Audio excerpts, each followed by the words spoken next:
Muito obrigada pela colaboração. Eu quero convidar agora a Genilda Moraes, diretora social e de eventos do Conselho da Mulher Empreendedora de Timóteo. Nessa linha ainda da gente pensar nesse aspecto do empreendedorismo, do desenvolvimento das ações femininas, para a gente poder discutir um pouquinho. Você tem uma apresentação, né, Genilda? Então, onde que ela... Aí, pode sentar aí para você mesma passar seu trabalho. Obrigada pela presença. Quero destacar aqui, gente, a Genilda faz parte de um grupo também de mulheres lá no município de Timóteo, que estão constantemente discutindo a participação e a inserção da mulher, não só no ambiente do trabalho, na empregabilidade, mas também como no ambiente da política. Tive a grata oportunidade de conhecê-la lá, né, numa roda de conversa. Inclusive, aproveito aqui para saudar todas as nossas companheiras de Timóteo, na pessoa da Vera, uma companheira nossa também, de partido, que desenvolve um trabalho muito interessante no município. Saudar aqui a todas e dizer que é muito gratificante para a gente. Não é fácil, né? A Genilda viajou a madrugada inteira para estar aqui conosco hoje. Então, muito obrigada, viu, Genilda? Nós que agradecemos. Desculpa a voz rouca, tá, gente? Mas faz parte, né? Nós que agradecemos pelo convite, tá? Em nome do Conselho da Mulher Empreendedora e da presidente Deusita, que pediu para agradecer pelo convite e dizer que ficou imensamente feliz pela oportunidade e por todas as mulheres de Timóteo, né, a qual eu venho representar aqui. Tá? E a gente fica imensamente feliz em poder participar e saber que temos uma pontinha aqui, né? Porque Timóteo está lá, não, mas estamos aqui. E eu trago aqui... fiquei pensando o que abordar, né? E entendi que a minha fala ela está mais conectada do que eu pensei.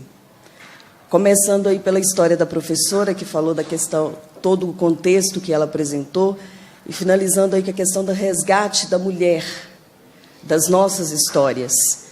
E eu falo que é muito importante a mulher resgatar a essência, o eu feminino, de onde nós viemos, quais são as nossas origens.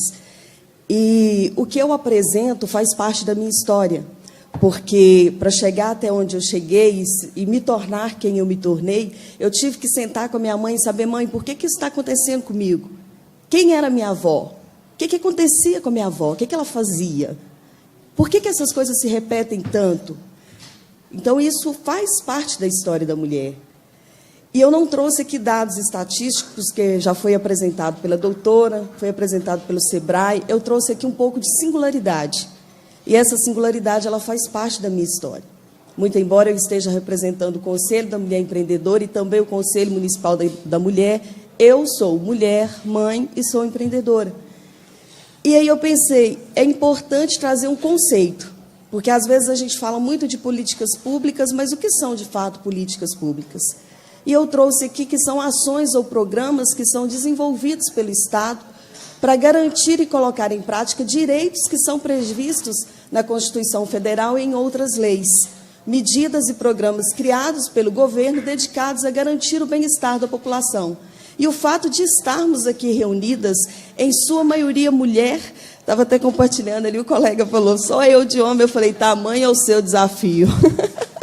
Então, assim, é uma ação. E esse é o nosso objetivo, e eu parabenizo a deputada por esta ação, porque é por aí que nós vamos caminhar.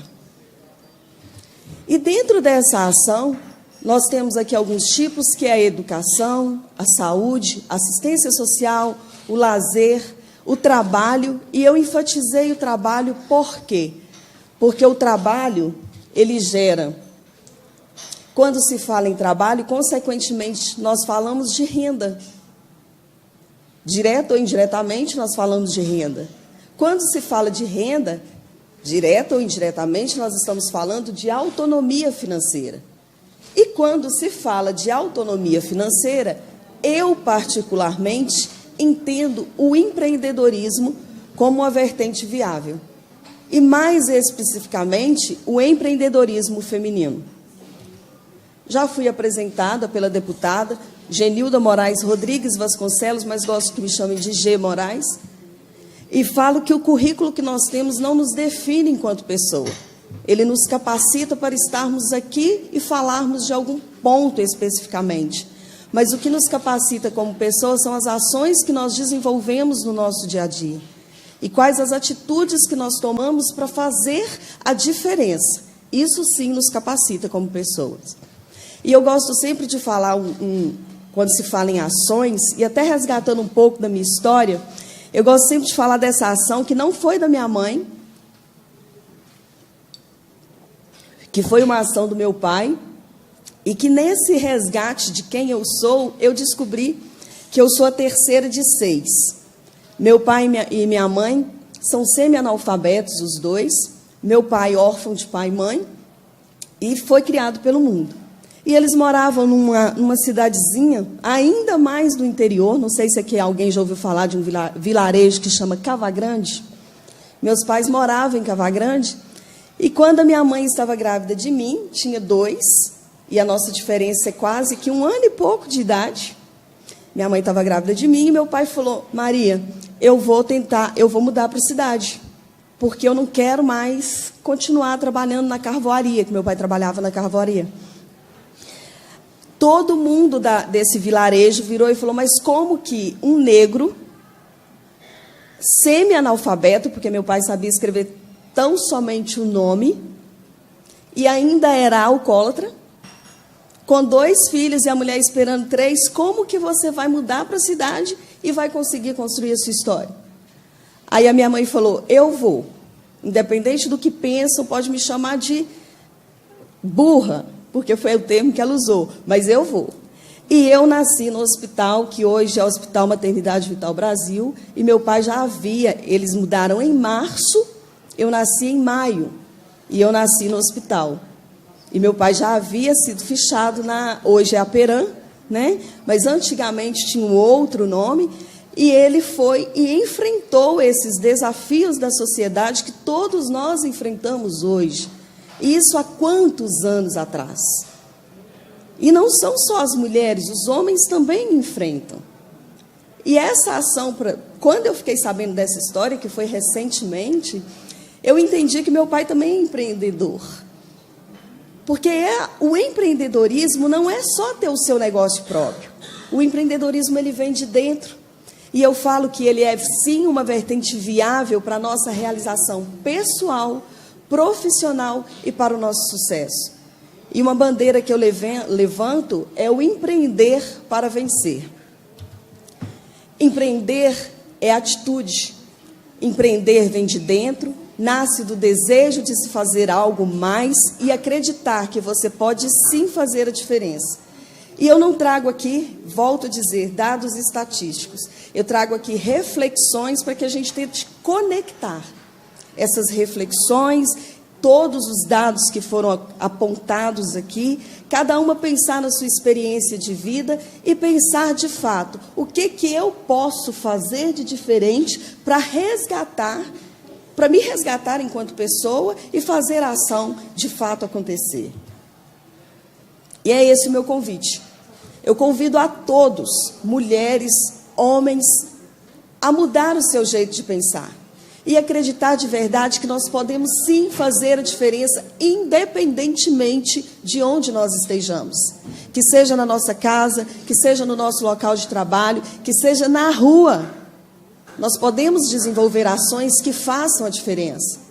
E eu convido a todos a começarem a pensar na base. Foi o que nossa colega professora falou, do resgate da essência.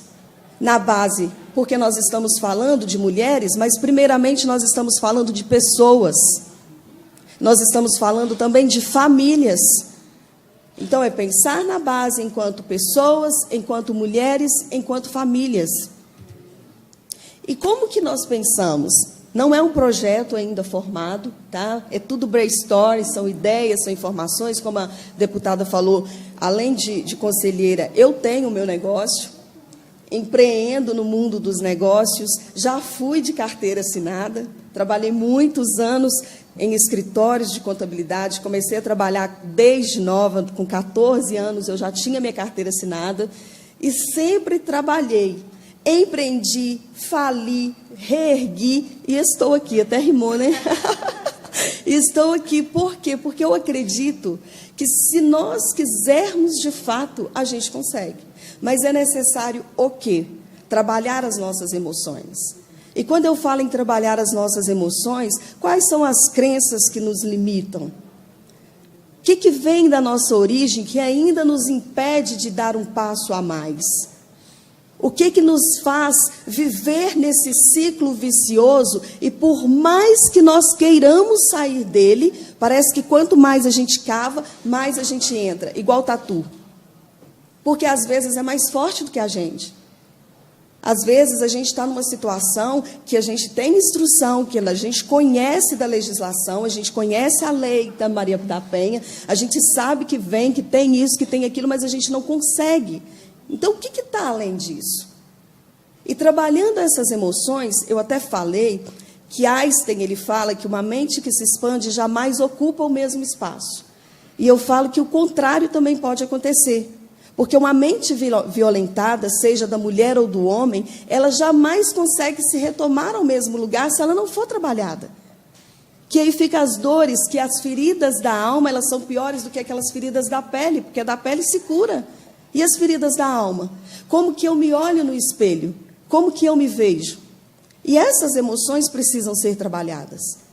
Porque a partir do momento que eu trabalho a base, eu trabalho as emoções, eu consigo gerar motivação, porque eu resgato a autoestima. Eu resgato o meu querer olhar no espelho e ver que eu sou uma pessoa. E sem autoestima nós não somos nada. Com autoestima baixa, às vezes a gente não consegue nem levantar da cama. E não é porque a gente não quer se levantar, é porque a gente não tem força para fazer isso. E daí a gente trabalha, gera essas emoções, gera a motivação, que eu falo que o que é motivação? Nada mais, nada menos do que um motivo para a ação. Porque se eu estou motivada, eu posso estar grávida, que eu tenho motivo para ir lá e estar à frente de uma assembleia, de uma audiência, porque é isso que me move. E qual o motivo que nos move? Qual o motivo que move cada mulher? Então, trabalhamos as emoções, geramos a motivação e buscamos a ação. E quais seriam essas ações? O primeiro desejo é despertar as mulheres para que possam sair, eu chamei de zona de conforto, mas eu coloquei entre parênteses, porque é uma péssima zona de conforto, né? Diga-se de passagem, acaba sendo um ciclo vicioso. E que elas possam, de fato, usar os talentos e habilidades que todas nós temos. Todas nós temos talentos e habilidades. Mas quais são esses talentos? Onde eles estão guardados? Como que nós podemos resgatar isso? Fica aqui as perguntas para nós tentarmos fazer aí uma conexão. Linkar, né? Lá em Timóteo nós vemos a economia criativa, vemos lá a rede de mulheres, vemos trabalhos coletivos, tem aquelas que ousam empreender no seu próprio negócio. Tem várias alternativas. E dentre elas tem a oportunidade de escolha, porque tem aquela também que quer sair do ciclo vicioso, mas não quer empreender. Ok, é uma escolha. Mas a questão é como eu me sinto diante de tudo isso que eu estou vivendo. E cabe a cada uma ver onde se encaixa e se sentir pertencente. E eu concluo aí com uma fala de uma empreendedora que eu busquei estudar, porque a história dela é uma história espetacular. Empreender nos anos de antigamente não era fácil, penso eu que era ainda mais difícil do que hoje. Não é brasileira, mas a história é fantástica. E ela fala, a fala dela que muito me marca, é um livro quase que de cabeceira, que chama Milagres que Acontecem. E ela tem uma frase que diz: Deus não teve tempo de fazer fracassados, só pessoas brilhantes. Deus não teve tempo de fazer um ninguém. Como resultado, Ele fez você. Ele fez cada uma de nós. E você pode ter ou ser qualquer coisa que queira. Essa frase é de Mary Kay Ash. E Mary Kay é uma oportunidade. Desde que queiram, por que não? Eu já fui consultora Mary Kay. E tenho orgulho de dizer, porque além de trabalhar a autoestima, ela te ensina a ser uma mulher com elegância. E todas as mulheres querem se comportar, por que não? E eu concluo dizendo que pode ser utópico, mas eu acredito que a união faz a força. Pode parecer utópico, mas para mim é a mais pura verdade. Legislativo, executivo, judiciário, pessoa física, pessoa jurídica, SEBRAE, polícia, todos os órgãos envolvidos e juntos, conectados e com o mesmo propósito, pois tudo é parte de um todo e todos nós somos um. Agradeço aqui a oportunidade, agradeço primeiramente a Deus, agradeço mais uma vez a senhora, você, por nos convidar a estar aqui, tá? E agradeço também as amigas do Conselho da Mulher Empreendedora que me apoiaram e incentivaram a estar aqui, e a todas as mulheres que se disponibilizaram a estar aqui para nos ouvir, né?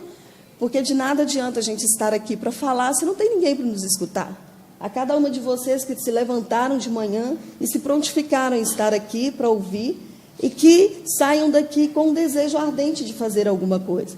Porque, de fato, é isso que nos motiva. Só levantar de manhã e continuar fazendo a mesma coisa e ainda assim insatisfeitas, acho que é hora de pensar. Está fazendo sentido para mim? É isso que me motiva? Então, fica aí a dica para cada uma de vocês. Beijo no coração e que o nosso dia seja ainda mais abençoado.